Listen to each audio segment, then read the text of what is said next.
Hello, everyone, and thank you very much for joining today's webinar. My name is Dean Schmidt. I am the Sales Operations Manager here at Derbysoft, and today we are going to be talking about Metasearch on Google, taking a deep dive into some of the different nuances of that particular channel.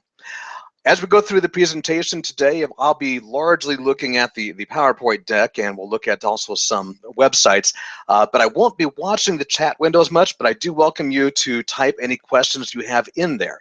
That serves a couple of purposes. Number one, I'll make sure that at the end of our presentation, I answer anything that has been typed in there that hasn't already been covered. And two, if you are watching this as a replay in the Webinar Jam Studio, you do actually see that there is a chat window you can type in right there. Even though it's not a live presentation at that point, those questions do get forwarded to me, so I can also answer your questions even if they come from the webinar. Okay, so with that, we'll go ahead and get started. Everybody hopefully sees my screen there already. We're going to talk about a couple of things related to your hotel on Google today, starting with AdWords versus hotel ads. As I'm talking with people out there in our industry, there's a lot of confusion because those names are so very similar to one another. And of course, for a long time, hoteliers have been familiar with pay-per-click ads as they pertain to digital marketing. So we'll talk about some of the differences on those. We'll talk about the many faces of Google Metasearch, the different sub-channels that exist, and some of the nuances and demographics that go along with those. We will talk about specific strategies for managing your campaigns on Google. And along with that, we will talk about Book on Google, their assisted booking model, and how that fits in as part of your strategies. And last but not least, talking about budgeting. That's one of the big questions this time of year as people start to plan for their budgets in 2017. Okay, so with that, let's go ahead and go back. Google AdWords or Google hotel ads, which is which? So here's an example of where I have searched for the Hilton, New York. And we see one big page with lots of information on it, but let's break this down and dissect it just a little bit. So off on the left-hand side of this screen, we get the traditional pay-per-click AdWords. So these are your AdWords campaigns where you have specific terms, branded search terms, for example, and words that you have bid on for that positioning. And of course, you can own those words. A lot of those branded words are things that you have, let's say, squatters' rights to, and that the OTAs actually cannot bid on because they're proprietary brand terms. And then you also have your organic search results that come up hopefully underneath of that if you have designed your website appropriately so that you're getting the optimal return on those. So this is an area that as digital marketers, we have spent a better part of 10 years and more trying to optimize and make sure that we're getting to the top of these listings, that we've got a properly optimized website, that we're bidding on the correct pay-per-click AdWord terms and so on. Well, in the past couple of years, of course, Google has come out with their Google hotel ads. So this whole thing that we see on the right-hand side of the screen is a Google hotel ad, and towards the bottom of that, we get the hotel ad point of sale. And of course, the purpose of Metasearch campaigns are to get your brand.com, your hotel listing, represented as one of those point of sale options, as we can see in the example here. So let's come back and let's bring this all together. So again, on the left-hand side of the screen, all of these different options that we see presented as part of your paid and or organic search results. While on the right-hand side of the screen, we get this big ad over here that's put in there by Google as one of their hotel ads. And of course, they're selling those pay-per-click spots. So ultimately, what does this mean? If you think about it from a Google perspective, they're selling pay-per-click on both the top left that you see with your hotel ad and the bottom right that you see with the points of sale on Metasearch. They're trying to get more of that pay-per-click real estate that can be used to their advantage. But the other thing that you see now, thinking from a consumer point of view, is over here on the left-hand side of the screen, I've got words, words, words. Over here on the right-hand side of the screen, I've got, New York Hilton Midtown. I've got a quick snapshot of a map, picture of the front of the hotel. I've got rates and availability for the dates that I searched on, and I've got a button right there that I can click on if I want to book more. Which of these is the consumer more likely to go to? Now, that right-hand side of the screen. And we do see that there has been some cannibalization of the Google AdWords campaigns as a lot of that traffic does shift over to the Metasearch space. So that's why it's so very important, especially from a digital marketing perspective, to make sure that we're optimizing both parts of that equation. Okay, so with that, let's talk about the many faces of Google. And so far, we've talked about what's called the Google Local Universal. That's the type of search result you get when I put in a specific hotel name. So these are branded search terms. But now here's an important difference when we talk about branded search terms. In the pay-per-click arena, the OTAs are not allowed to bid on your branded search terms. In fact, you can tell them not to if they do. You can go to Google and say, oops, hey, Expedia's bidding on my branded term. They can't do that. However, when we talk about the Metasearch side, guess what? There's a loophole there. Hotels.com, Booking.com, Priceline, pick your favorite. It's fair game. They can all bid on that point of sale just like you can as a hotel. The other thing to be aware of is that because these are your branded terms, that means these are people who are already looking for you. So in all fairness, this is not necessarily new business. These are people who were already looking for you. This is about shifting business. Do we want that booking coming through the online travel agency, or do we want it coming directly to our hotel's booking engine? And so that's what Local Universal is really all about. By way of comparison, when we talk about maps, we start off with what's called the Local Universal 3-pack, or after you've said that enough times, you just call it the 3-pack, because not to be confused, this is part of Maps, not a part of Local Universal. Okay, but right off the bat, you only get 3 hotels, 3 choices. In a city like New York, or actually in this case, I'm looking at Dallas, why only 3 hotels? Well, because Google recognizes that for a consumer, too many choices becomes too complicated of a booking decision. They want a quick, come in, easy to get selection process. And so they're coming in here and they're organizing this based on the 3 hotels that they think you or I as a consumer are most likely to be interested in. So what do they base that on? Well, a couple of different things. First of all, a lot of the content that we see on there, which includes the ratings that you have for your reviews. How well are you rated? You'll see that none of these top 3 hotels come out as a hotel that has a 2-star rating. And I'm not talking about your star rating, I'm talking about the rating from the reviews themselves. So how are you rated? Of course, star rating is important too.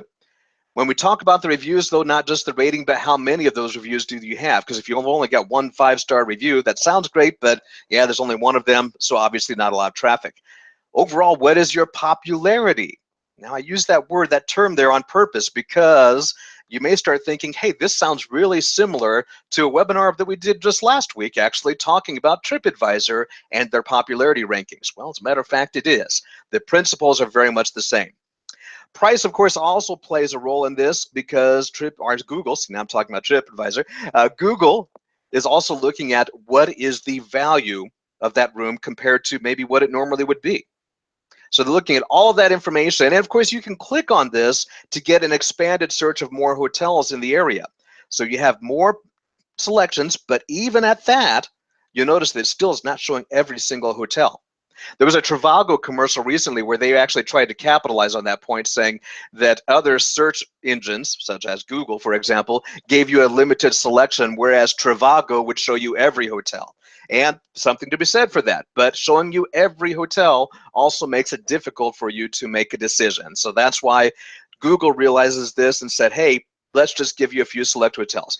Google also knows that my search preferences or my search trends indicate that, hey, Dean likes this particular type of hotel, or maybe Dean has searched for this particular hotel in the past. And so they have some of my historical data they can use to try to deliver what they feel I'm most likely to click on.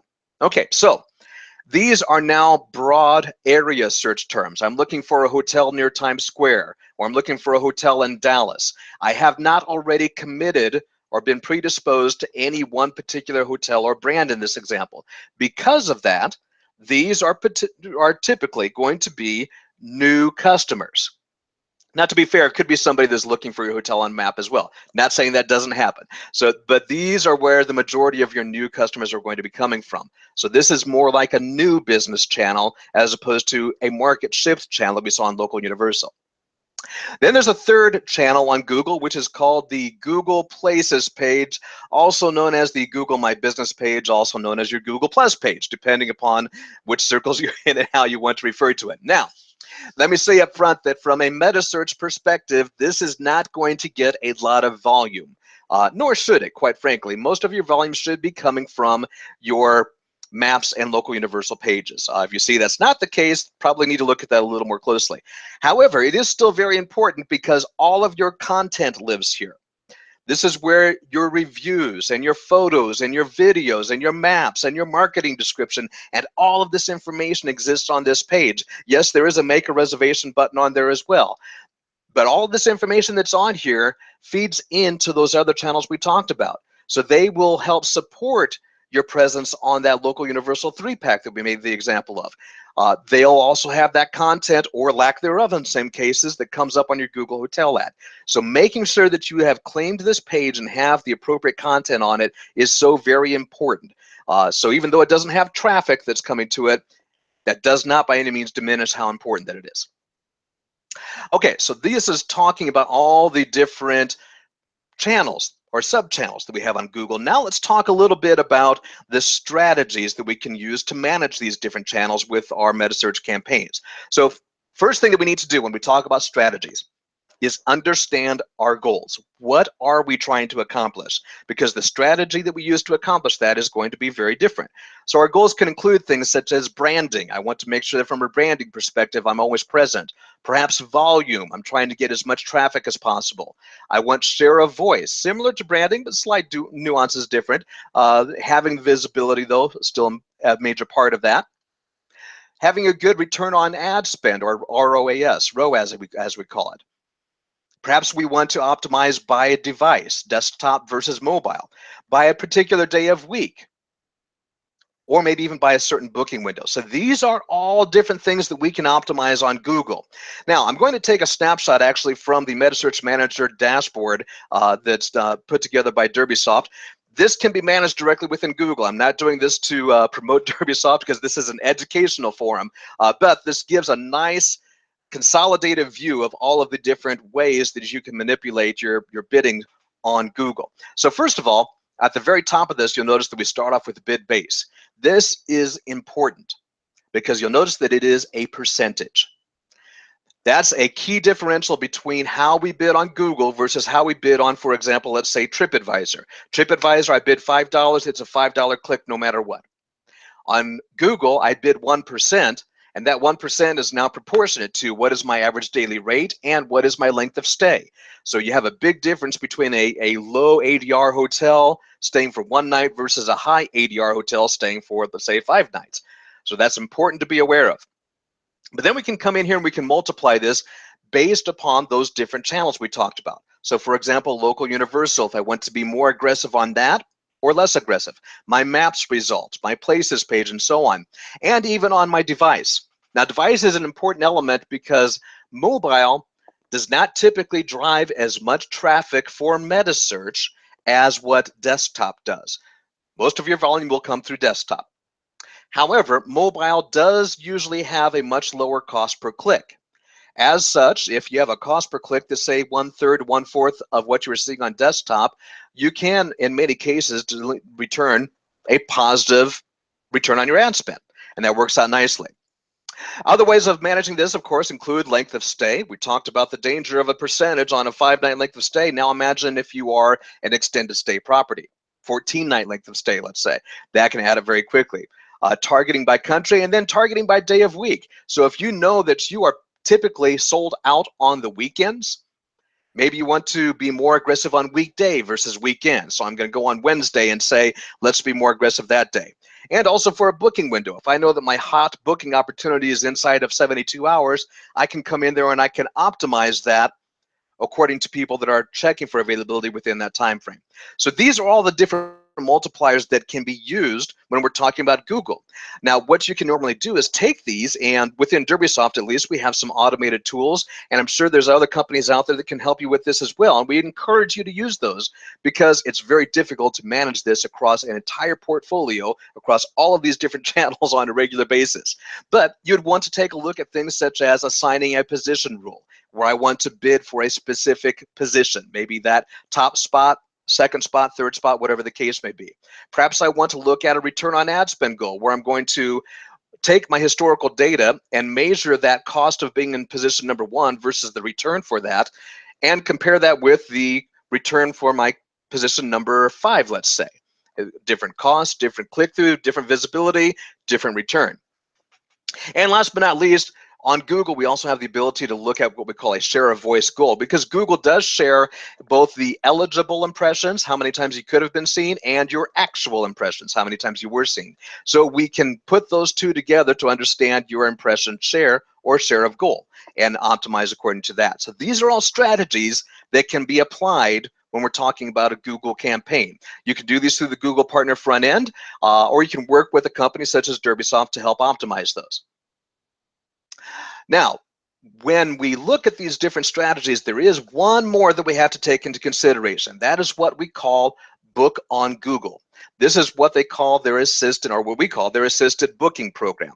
So here's one example of this. Now, first of all, this is a local universal search result that I've zoomed in on just to show the right-hand side. From this particular example, you do not know as a consumer that this is going to be booked on Google. It looks just like any other ad. You cannot tell the difference, and a book on Google can only occupy one spot. Last week we talked about TripAdvisor, and you may recall if you watched that webinar that you can occupy 2 points of sale there.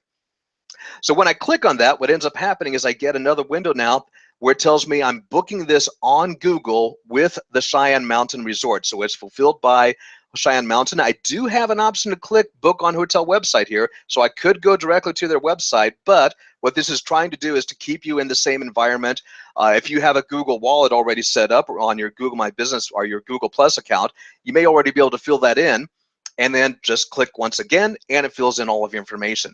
Click, click, book. You've heard me say that again and again, and that is the optimal and most efficient booking process when we talk about Metasearch. It's a mobile mentality. Although it's fulfilled by desktop more often than not, it still is a very mobile mentality that we want to get through as quickly and efficiently as possible. Okay, so this is the book on Google. Now let's talk about this for just a moment, because Google has, first of all, two different business models, one of which is cost per click, and the other one is commission, otherwise referred to as CPA or cost per acquisition. Then they have two booking models, one of them that goes to your brand or your hotel website, and the other one is that book on Google that we just talked about. Okay, so cost per click and commission for the business model. Functionality can be done either from the brand perspective or the book on Google. Now, how do these all work together? Well, kind of like this. I can be on a cost per click campaign, send it to my brand site, or use the book on Google. Likewise, I could be on a commission campaign, send it to my brand site, and use book on Google. They are interchangeable going either of those directions. So what is the best way to go? Well, first of all, let me point out that I actually have a webinar, a full webinar that we did on the pros and cons of assisted booking models. I encourage everybody to take a look at those. That may help answer some of those questions. I'm actually going to copy this link that you see here into the chat window, so that if you want to, you can copy that and paste that or link on that afterwards and go in there and take a look at that yourself. It's about a 25-minute presentation, and it expands on this in more detail. Having said that, though, coming back to the presentation, let's look at a little bit of the pros and cons that we see. Number one, the advantages. First of all, they do typically have higher conversion rates. That click, click, book that I talked about a moment ago typically leads to a better conversion rate than what we do see off of some hotel websites. The booking process is optimized for mobile, but is functional on desktop. So it is mobile optimized, which is one of the reasons that assisted booking models came about in the first place, is because the different sites, whether it be TripAdvisor, Google, or elsewhere, came to realize that a lot of their mobile traffic was getting what we call the visual thud. Somebody would click on it, it would go to a non-mobile optimized website, and it would not convert very well. So that's largely how these came into play, and of course expanded into desktop. It is paid as a commission versus cost per click. This can be very important when we talk about budgeting, because as a commission, a lot of times that comes out of the reservation department. It's just a commission on the booking, whereas cost per click is coming out of the marketing department, where it becomes a line item. That's one thing that we talk about, especially in that budgeting webinar, or in a budgeting webinar that I'll refer to here in just a moment, actually. And then finally, it can be plug and play. Now, that's a little bit of a misleading statement, because it is plug and play from the perspective of is that you get it running and you don't have to monitor or manage it. Again, it's just a commission on the reservation. That's a little bit misleading though, because there's a lot of technology behind that. In order for that data to pass from Google to your hotel, there's a lot of technology that has to be PCI compliant and have certifications in place before that can happen. So it's not quite as easy as that sounds, but once that's put in place, it's a very easy, very safe way of advertising on Google. Now, what are the disadvantages? Well, number one, you give up some of your control. You don't have the ability to say, I want to be in that number one spot, because what ends up happening is Google is going to use what they call an effective cost per click. They're going to reverse engineer the commission they're receiving off of that, working that backwards through the number of clicks that it took to get that and the revenue that was associated with it, to say, here's what that cost per click would have worked out as, and then how does that compare with the cost per click being bid by the OTAs. So that could result in less visibility. We do know, according to Google themselves, that your managed cost per click campaign usually wins when we talk about visibility and getting that positioning. It's also not about not just owning, but truly embracing the guest. Now, let's understand something very clearly, first of all. Assisted booking models have an advantage over the OTAs in that you still get all of the guest information, whereas a booking from Expedia, let's say, just provides you with the guest name. You don't get their email address, their address, or any of that information. So you still get that information, but there's a difference between having that information and truly embracing the guest, where you're getting them into your website, into your environment and your world, and having that control over them. So we really believe in the ability to have that direct booking is more important if the functionality is there and if everything is working out to allow you to do so. Again, there's a lot of pros and cons to talk about with that, and I could go on for that about 20 minutes itself. There's a webinar though where we dive into that in more detail. Okay, last but not least though, outsourcing your bookings. That's one really big disadvantage in my mind. If we think back to just after 9/11, when as an industry we all sold our souls to the OTAs, right? And we said, Hotwire, book rooms for me. Expedia, book rooms for me. And then after we kind of got over that hump a little bit, we started going, well, how do we get that all back again? And we see the same thing happening here now, where we're going, oh, well, hey, TripAdvisor or Google, book rooms for me. Well, one day we're going to want to take that traffic back. And so that's an important element to take into consideration. Okay, so that's our pros and cons on the short end of things. Again, there's an entire webinar to talk about that. Next, let's talk about budgeting for Metasearch. All right, so when we talk about budgeting for Metasearch, I actually have an entire webinar on that subject as well. And especially with this time of year, I encourage everybody to view that because it is a very timely discussion for obvious reasons. People are planning their budgets for 2017 right about now. So I'm taking that URL that you see right there and copying that into the chat window as well. But it's pretty easy to remember. It's a bit.ly URL, so bit.ly/webinar for Meta. Kind of one of my favorite ones because it has that, it sounds really cool, webinar for Meta. Well, you get it. Anyway, so as we come into that, there's a few key things to remember. First of all, the big one being that Google is a percentage. So that makes a big difference when we start talking about how it works with your ADRs. We need to know what kind of an ADR do you have at the hotel. 1% times a $30 per night rate times a 2-night stay. By the way, you need to know the length of stay as well. That's a 60-cent click. Hey, that's not too bad, right? So by way of comparison, 1% of a $400 ADR times a 5-night stay, that's a $20 click. Okay, so we need to know some of that data when we start thinking about how we should budget for this. Even though that's a 60-cent click versus a $20 click, the math is that it's still 1%, right? 1% still equals 1%, so it is proportionate. That's the good news. Bad news is you probably have a much different conversion rate between these two. So you're probably going to have a higher conversion rate. Well, maybe not a $30 per night.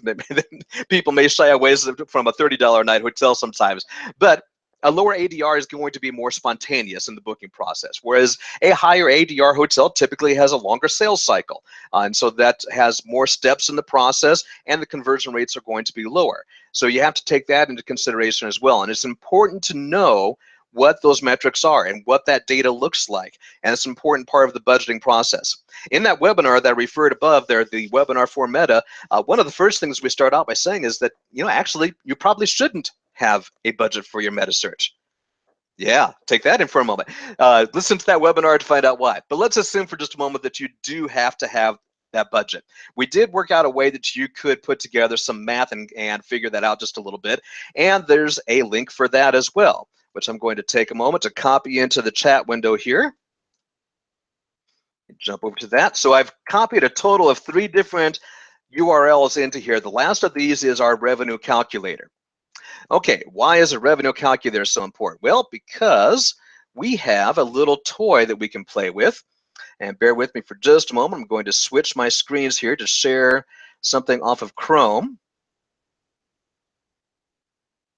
There we go. Hopefully everybody can see that. So what this is doing now is giving you the ability to come in here and actually look at some of the metrics that are involved in figuring out what your revenue will be for Metasearch. So let's go in here and let's say, for example, that I have a 400-room hotel. My average length of stay is a 2.5 night length of stay. Let's say that my average daily rate is $250 per night, and my average occupancy is about an 80% occupancy. And then we can come down here and we can choose what type of a hotel we are. So anything from a destination resort to an independent urban boutique and several things in between there. I'm going to select a branded urban limited service hotel.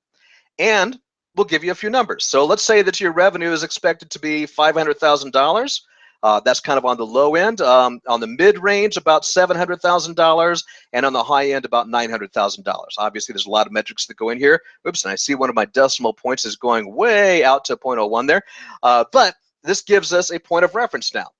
So one of the other data elements that I talk about in the presentation, the webinar about budgeting, is understanding your cost of sale and the metrics that go into that. But if we know those metrics and we understand those and we have a target in mind, so let's say we are 10% cost of sale, well, I can come back here and figure this out now. I can reverse engineer this to say, okay, at $700,000 revenue, if that's a 10% cost of sale, then that means that I need about a $70,000 budget for my Metasearch campaigns. So that's something we encourage you and welcome you to come in here, tinker around with, play with a little bit based on your parameters and see how that works out for you. That we believe will be very useful. Okay, so let's come back here. We'll share the presentation screen once again.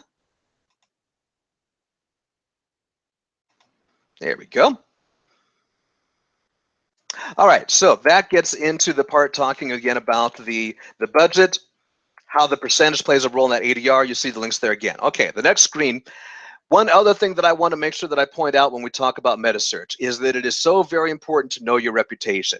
I encourage everybody to partner with, if you haven't already, any one of a number of different reputation management companies that are out there. Revenate, Trust You, Review Pro, Medallia, not focusing on any one of them, but make sure that you're working with somebody. The reason I say this is because the Metasearch channels are enhanced by your reputation. Your reputation is also enhanced by your Metasearch channels. You remember earlier we were talking about on Google the local universal 3-pack and how that is influenced by the ratings and reviews for your hotel. So if you do not know what your ratings and reviews are, you probably need to pay attention to those. Likewise, if you do know what your ratings and reviews are, and let's say that you have a robust reputation management program in place, it only makes sense that you should participate in Metasearch as well, because Metasearch is your point of sale on those different platforms. So it's definitely important that one of those contributes to the other. So that concludes our presentation for today. Next week, we're going to have a webinar where we're going to combine Kayak and Trivago and talk about the nuances of those different channels. I'm going to take a moment here and jump back into the webinar jam place here. Whoops, and let's make sure we're presenting to everyone still. There we go. And I don't see any questions we haven't already covered. Please feel free to type any questions you may have in there. Once again, if you are watching this as a replay, you are able to type your questions into the replay window, into that chat window, and those will be emailed to me. So we'll be sure that we answer any questions that are pending on that. Otherwise, we do invite you to join us next week for that webinar talking about Kayak and Trivago. Once again, my name is Dean Schmidt. I'm the Sales Operations Manager here at Click by Derbysoft. Thank you for your time today. I look forward to having you again as our guest next week. Thank you very much.